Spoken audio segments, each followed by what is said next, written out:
माझं नाव स्वाती. लहानपणापासून एका छोट्याशा खेडेगावात एकत्र कुटुंबात वाढलेली. बाहेरच्या जगात काय चालू आहे याच्याशी मला काही देणं घेणं नव्हतं. घर म्हणजेच माझं जग होतं. घरात पाहुण्यांची लगबग, स्वयंपाकाचा घरकाम हे बघत बघत माझं बालपण गेलं. मला घरकाम, घरी आलेल्या पाहुण्यांचे स्वागत करणे प्रचंड आवडे. कारण माझी आई, आजी, काकू घरातील प्रत्येक कामात तरबेज आहेत. काकू अळूवडी छान करायची. आईचं भाकरी बनवण्याचं स्पीड जबरदस्त आहे. आजीचं वय झालं तरी लोणची, पापड करायला कशी सरसर पडते. वर्षभराचं धान्य कसं टिकवलं जातं, वांग्याचं भरीत करताना कधी हिरवी मिरची तर कधी लाल मसाला कसा वापरायचा, टोमॅटोची चटणी आंबट होऊ नये म्हणून काय करतात, हे सर्व बघण्यातच माझं बालपण गेलं. मला अभ्यासात रस नसला तरी माझी निरीक्षण करण्याची कला चांगली होती. घरातल्या सगळ्या स्त्रियांचे कौशल्य मी बारकाईने पाहिले होते आणि मी ती पाहून आपोआपच शिकून गेली. त्यामुळेच घरकामात एक अष्टपैलू असं माझं व्यक्तिमत्व घडलं गेलं. आता काकूसारखी अळूवडी आणि आईसारख्या भरभर भाकरी मी शिकली होती. लोणचं आणि पापड करण्याचं माझं कौशल्य पाहून आजी म्हणायची, देवा, आता मला नेलं तरी हरकत नाही. असंही पुढच्या पिढीला म्हणजेच माझ्या स्वातीला सगळं येतंय. तिच्या मैत्रिणी तिला काकूबाई म्हणून चिडवायच्या. नुसती काकूबाई आहेस, घरातली कामं करायला आम्हाला तर जाम कंटाळा येतो. तू कसं काय रोज सकाळी सगळी कामं करतेस? बघता बघता माझं वय 18 वर्ष झालं आणि मला लग्नासाठी स्थळ सांगून आलं. घरच्यांना वाटत असे मला घरकामाचा आत्मविश्वास असल्याने कुठेही कशाही घरात दिली तरी संसार करण्याची धमक आहे.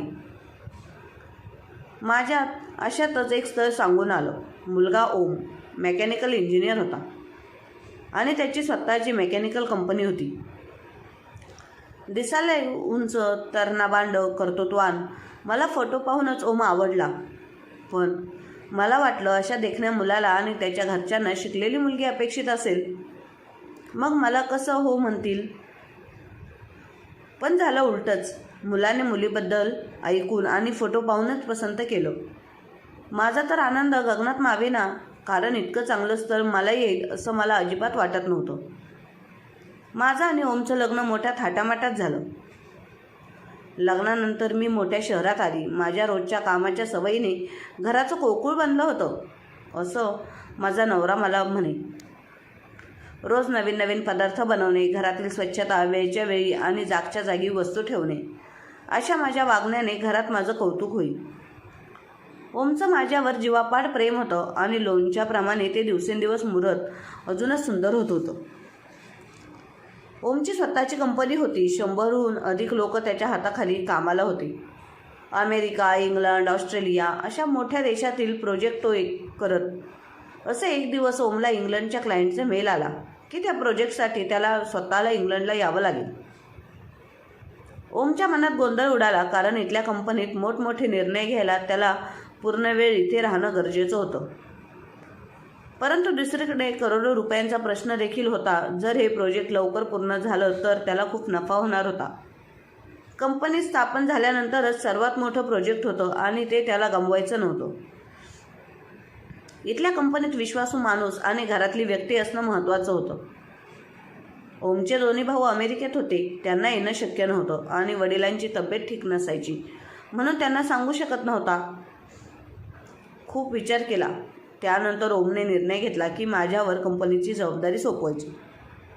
दुसरं कोणावरही जबाबदारी सोपवणं जोखमीचं होतं. ओमने मला असं सांगितलं. मी ओमला म्हणाले, अहो, काय शक्य तरी आहे का? हे मी अशी कधी कामे शिकलेली, कॉम्प्युटर कधी चालवलं नाही.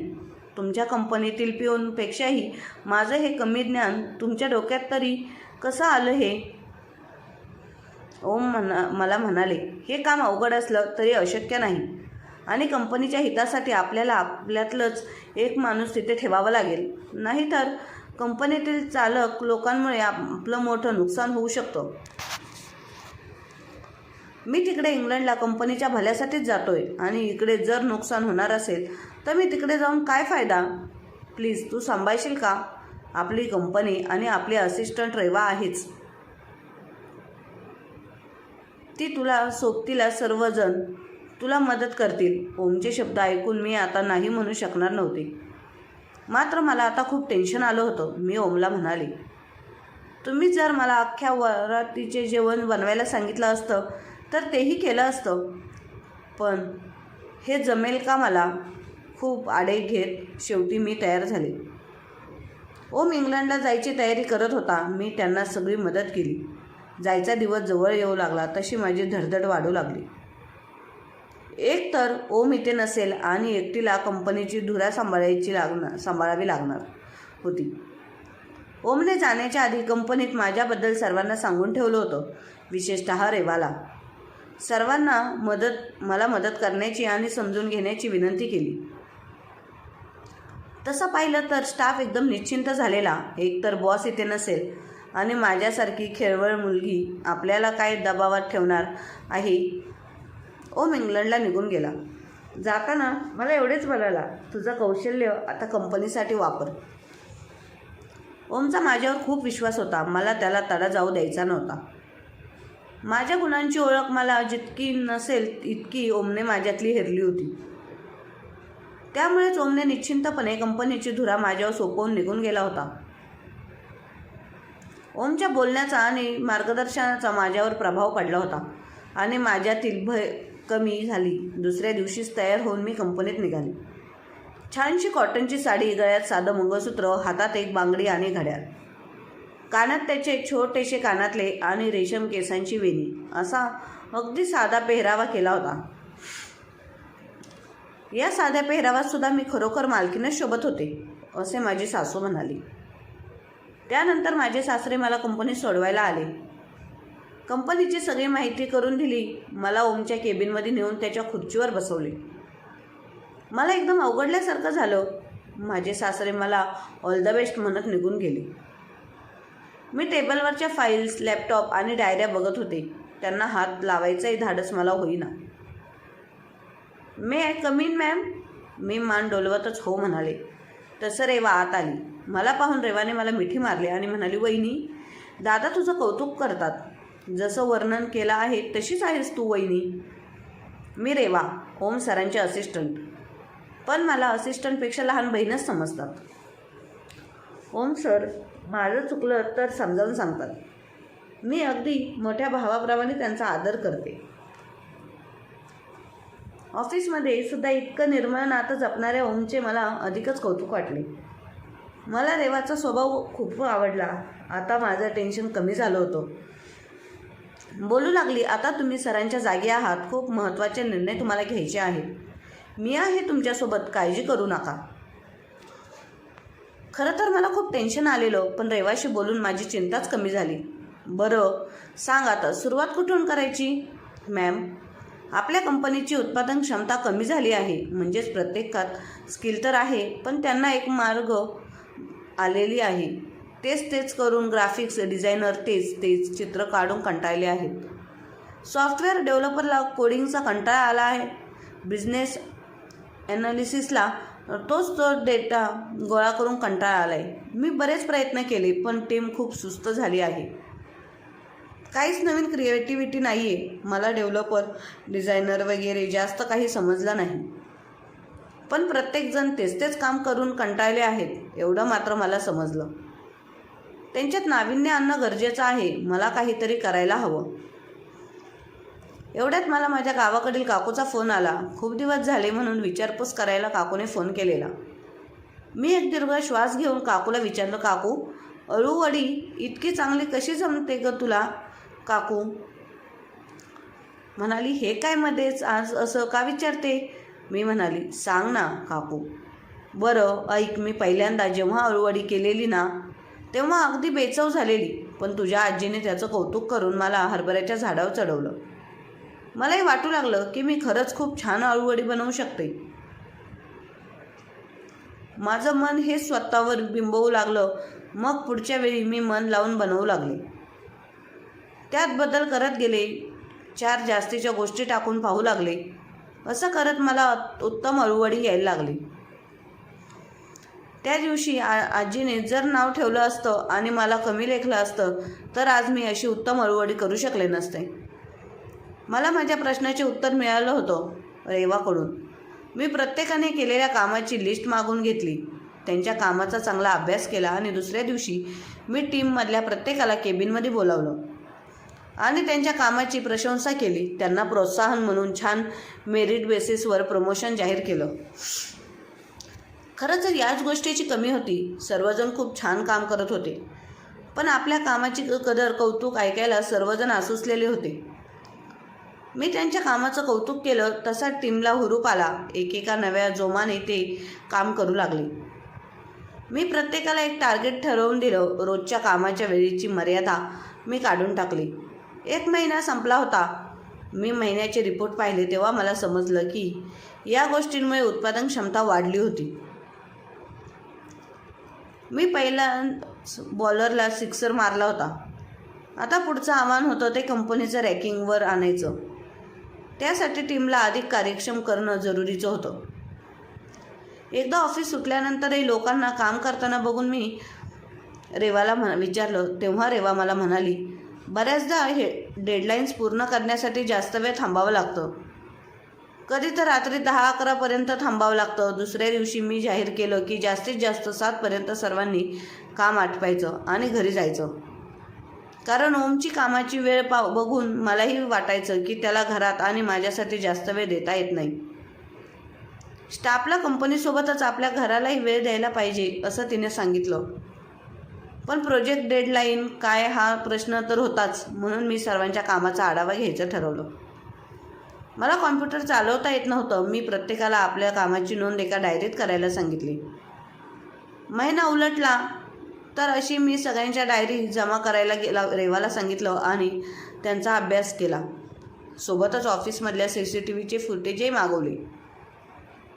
माझ्या 2 गोष्टी लक्षात आल्या. ते म्हणजे पुरेशा नियोजनाभावी कामात ताडतंत्र नव्हते. इडल्या करायच्या म्हणजे 1 दिवस आधी तांदूळ आणि उडीद डाळ भिजवावी लागतात. ऐनवेळी करायचं झालं म्हणजे दुसऱ्या पद्धतीने कराव्या लागतात. उद्या जर पाहुणे घरी जेवणासाठी येणार असतील तर आदल्या दिवशी किचनमधलं सामान तपासावं लागतं. भाजीपाला आणून ठेवायला लागतो. हे मला चांगलंच माहीत होतं. म्हणून मी स्टाफला आपल्या पुढील 7 दिवसांच्या कामाची लिस्ट बनवून ठेवायला लावली आणि त्यानुसार काम करायला लावलं. स्टाफला पुढील 7 दिवसांचा टार्गेट समजल्यामुळे टाईम मॅनेजमेंट करणं त्यांना सोपं गेलं आणि डेडलाईनच्या आधी काम पूर्ण होत गेलं. त्यामुळे स्टाफचं स्किल पण वाढलं आणि कार्यक्षमता पण वाढली. आपोआपच कंपनीचा नफा वाढला. ओमला जेव्हा हे समजलं तेव्हा तो खूप आनंदी झाला. मला पण त्याचा विश्वास सार्थकी लागल्याचा आनंद झाला. अशातच आम्हाला 2 कंपन्यांची एकाच वेळी ऑर्डर आली. आमच्याकडे सध्या एकच डेव्हलपर होता. कोणती ऑर्डर घ्यायची आणि कोणती नाही घ्यायची मला काही कळत नव्हतं. ते पण त्या दोन्ही ऑर्डर कंपनीसाठी महत्त्वाच्या होत्या. मी रेवाला विचारले, आपल्याला दुसरं कोणी डेव्हलपर अर्जंटमध्ये मिळेल का? असं कोणी तुझ्या बघण्यात आहे का की आपण त्याला लगेच जॉईन करू शकतो? तेव्हा तिने मला सांगितलं की साक्षी आपल्याच कंपनीत डेव्हलपरचे काम करते. सध्या ती मॅटर्निटी सुट्टीवर आहे. मी रेवाला सांगितलं, आपण संध्याकाळी ऑफिस सुटल्यावर तिला भेटायला जाऊ. जाताना मी तिच्या मुलीसाठी खेळणी, कपडे, पैंजण आणि थोडं तिच्या घरच्यांसाठी खाऊ घेतला. आम्ही साक्षीच्या घरी पोहोचलो. कंपनीची मालकीण घरी आलेली पाहून तिला खूप आनंद झाला. मी तिच्या आणि तिच्या बाळाची चौकशी केली. नंतर मी तिला प्रोजेक्टबद्दल सांगितलं. तेव्हा साक्षी म्हणाली, माझी तर खूप इच्छा आहे, पण माझं बाळ लहान आहे. माझ्या आईचं वय पण जास्त आहे आणि घरापासून कंपनी खूप दूर आहे. मला कसं शक्य होईल? मी तिला म्हणाले, तुझी काम करण्याची इच्छा आहे ना? बाकी पुढचं मी पाहील. साक्षी हो म्हणाली. माझ्या डोक्यात एक वेगळीच कल्पना होती. मी घरी जाऊन माझ्या सासऱ्यांबरोबर बोलून त्यांना पाळणाघराची कल्पना सांगितली. त्यांना पण खूप आवडली. आम्ही सिव्हिल इंजिनियरला बोलावून घेतलं आणि कंपनीच्या टेरेसवरील जागेत पाळणाघराचे काम सुरू केले आणि दुसरीकडे त्यात काय काय खेळणे ठेवायचे याच्या यादीची ऑर्डर दिली. 2 खोल्या अशा बनवल्या की ज्यात फॅमिली पण राहू शकते. 8 दिवसातच काम पूर्ण झाले. साक्षी आई आणि तिच्या बाळासोबत राहायला आली. साक्षी आता कंपनीचे काम बाळासोबत राहूनच करू लागली. साक्षीने डेडलाईनच्या आधी प्रोजेक्ट पूर्ण करून दिलं. साक्षीचं प्रमोशन होऊन तिचा पगार दुप्पट झाला. ती खूप आनंदी होती आणि तिने माझे आभार मानले की तुमच्यामुळे माझं काम आणि घर मी दोन्ही सांभाळू शकले. दोन्ही प्रोजेक्ट वेळेच्या आधीच पूर्ण झाले. कंपनीला खूप फायदा झाला. माझ्या या कामामुळे मला business woman of the year award जाहीर झालं. ओमला जेव्हा हे समजले तेव्हा त्याने अवॉर्ड प्रोग्रामला येऊन मला सरप्राईज द्यायचं ठरवलं. अवॉर्डच्या दिवशी मी छान तयार झाले. आयुष्यात पहिल्यांदा ब्लेझर शर्ट आणि पॅन्ट मी घातली होती. घरातील आम्ही सर्वजण कामाच्या स्थळी पोहोचलो. कार्यक्रम चालू झाला. माझे नाव पुकारण्यात आले. मला माझी आणि माझ्या कंपनीबद्दल माहिती सांगायला सांगितले. आमच्याबरोबर रेवा ही कार्यक्रमाला आली होती. मोठमोठ्या कंपन्यांमधील CEO सुद्धा आलेले होते. माझं बोलणं चालू होण्याआधी मला मराठीमध्ये बोलू द्या असं रेवा त्या अँकरिंग करणाऱ्या बाईला सांगायला जाणार तोच मी माझं बोलणं इंग्लिशमधून चालू केलं. रेवा आणि घरातले सगळेच माझ्याकडे आश्चर्याने पाहत होते. सर्वात आधी मी विश करून सुरुवात केली आणि विशेष म्हणजे हे माझ्याकडून सगळं करवणारा दुसरा तिसरा कोणी नसून माझा नवरा ओमच होता. त्याने मला माझ्यातील चांगले गुण आणि कौशल्य दाखवले. मला खूप सपोर्ट आणि मार्गदर्शन केलं. म्हणूनच मी आज इथे तुमच्यासमोर उभी आहे. मी थोडं अजून आमच्या कंपनीबद्दल माहिती दिली आणि थांबले. त्यानंतर मला ट्रॉफी देण्यासाठी काही मान्यवर आली. मी ट्रॉफी स्वीकारणारच तेवढ्यात ओमने पण हात लावला. ओमला पाहून मला तर रडूच आवरेना. खरंच हे आनंदाश्रू किती मोलाचे होते. मी त्याला जोरात मिठी मारली आणि रडू लागले. ओमला पण रडताना पाहून मला हसू आले आणि आम्ही दोघांनी मिळून ती ट्रॉफी स्वीकारली. रेवाने मला विचारलं की मॅम तुम्ही इंग्लिश कधी शिकला? तेव्हा मी तिला सांगितलं की तुम्ही सगळे कामात असायचा. मला थोडा जरी वेळ मिळाला ना की मी स्पोकन इंग्लिश आणि व्याकरणाचं पुस्तक वाचत बसायचे. कारण मला माहीत होतं की मला इंग्लिश शिकण्याशिवाय दुसरा पर्याय नाही. मला ओम आणि तुम्हा सर्वांना सरप्राईज द्यायचं होतं म्हणून मी सांगितलं नाही. माझ्यासारख्या अडाणी मुलीवर ओमने विश्वास दाखवला. म्हणूनच मी आज बिझनेस वुमन झाले आणि माझं विश्व बदलून गेलं. मी आज परदेशातील मोठमोठ्या कंपन्यांशी डील करते. आज आम्ही आमच्या कंपनीचा विस्तार दुसऱ्या देशात पण केला आहे. आमची छोटीशी कंपनी आता मल्टीनॅशनल कंपनी झाली आहे. सगळं फक्त आणि फक्त ओममुळेच. ओमसारखा नवरा सर्वांच्या नशिबात असेल तर प्रत्येक स्वाती अशी सूंच भरारी घेईल. नाही तर माझं विश्व फक्त घरापुरतंच मर्यादित राहिलं असतं. आणि त्याने विश्वास दाखवला म्हणून मी आज या पदावर आहे. आणि मेन म्हणजे माझ्या सासूसाऱ्यांनी देखील मला खूप सपोर्ट केला आणि माझ्या पाठीशी खंबीरपणे उभे राहिले. त्यामुळेच मी आज खरी ह्या पदावर आहे. त्यांनी मला समजून घेतलं नसतं किंवा मला सपोर्ट केला नसता तर मी सुद्धा कधीच या पदावर आले नसते. आज मी जी आहे ती त्यांमुळेच आहे. मी आज खरे आमचे आणि माझ्या सासूसाऱ्यांचे आणि ऑफिसमधल्या सगळ्यांचे आभार मानते. आणि तुम्हाला माझी ही कथा आवडली असेल तर व्हिडिओला लाईक नक्की करा आणि चॅनलला सबस्क्राईब करायला विसरू नका. धन्यवाद.